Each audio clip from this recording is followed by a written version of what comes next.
Hello friends, कैसे हो आप लोग। Welcome back to another part of deep mysteries. तो दोस्तों, आज हम बात करने जा रहे हैं मलेशियन एयरलाइन MH370 की। एक ऐसी एयरलाइन जो कि हवा में ही गायब हो गई थी। ये बात है 8 मार्च 2014 की, जब मलेशियन एयरलाइन MH370 को कोलालमपुर से बेजिंग जाना था। इस फ्लाइट में टोटल 239 लोग बैठे हुए थे, जिसमें से 2 पायलट भी थे, कैप्टन जहारी अहमद शाह और ऑफिसर फारिक हामिद। इस फ्लाइट को टेक ऑफ करे हुए 20 मिनट ही हुए थे कि ये फ्लाइट मलेशियन कोस्टलाइन को क्रॉस कर साउथ चाइना सी की तरफ जा रही थी।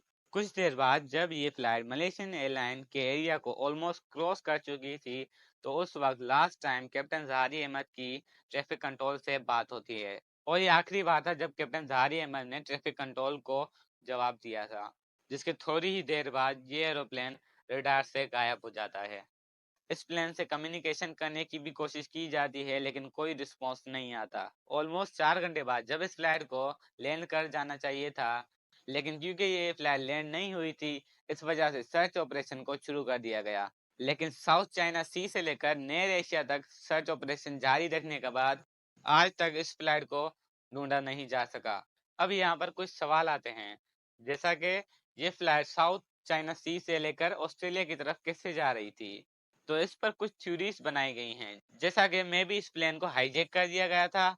और उनमें से एक थ्योरी ये भी कहती है कि शायद से इस प्लेन को कैप्टन जहारी अहमद ने ही हाईजैक किया था।